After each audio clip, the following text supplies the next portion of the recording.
Welcome back on this glorious and amazing day. So last week we discussed that the reason why we are disconnected from self, the reason why we're disconnected from self, because parents will always upset at us. Instead of understanding our psychology and our limits, they got upset at us. And at a very young age, we knew, I'm going to say it the way adults tell me, we were bad.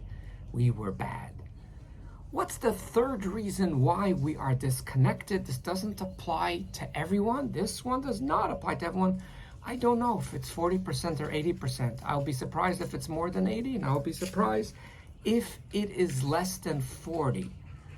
But what parents, meaning well, what they try to do is they try to give a good example of how you to behave. So how do they do that? They say, why can't you be like your brother? Why can't you be like your sister? Yes, the dirty word called comparing. Aha.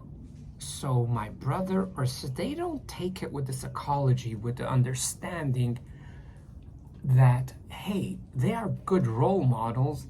Let me go emulate them. Let me go copy them. As an adult, when an adult doesn't have a certain skill and they want to learn from you, you say, you know what?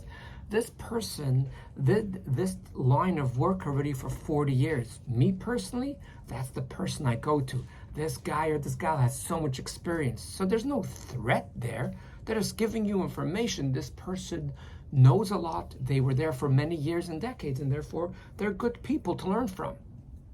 But when a parent or a teacher tells a child, why can't you just be like him or her? Look at their room. Look at their space. It's always organized.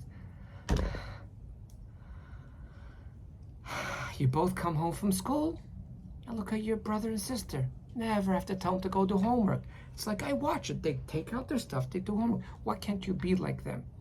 All right, I am not good. I am not good because I am not like them.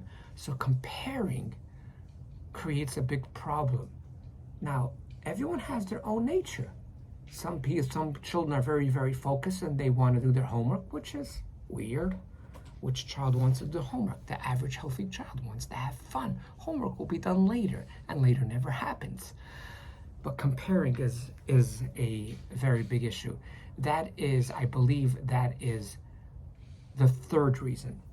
The fourth reason is very, very interesting. The fourth reason is, and this doesn't apply to all parents, but you have quite a few parents, when children do positive, not every time do we notice it or do we validate that it was done, yet the negative, OMG. Like, to me, I find 90% of the negative is always verbalized and 90% of the positive is not verbalized. Now, you're going to ask me, do I have to say, like, oh, I saw you come home and you took off your shoes, right?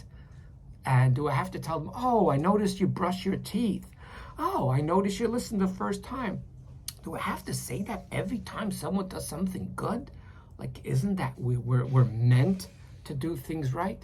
You have a good question, but why is it that every time they do negative, we're not shy with words? We have plenty of words. Why is it every time that they argue with their siblings or they fight with their siblings, every time do you have to get involved, and every time do you have to criticize them? But the bottom line is, and there's a lot to talk about because that's an issue for itself. That's not their fault. That's usually our fault. And if you want, hopefully I'll remember to put it into the description of the series, Why Children Misbehave. I think there's like 15 or 20 videos. That's a whole topic for itself.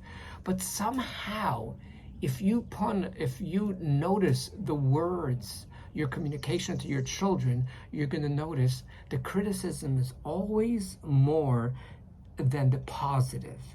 The criticism is always more than the positive. And I will conclude with something very interesting. No, we ran out of time. Let's do it next week. Let's do it next week. But till then, please remember that you are way greater than you think you are. You are. Yeah, you are. Thanks for listening and have a wonderful week.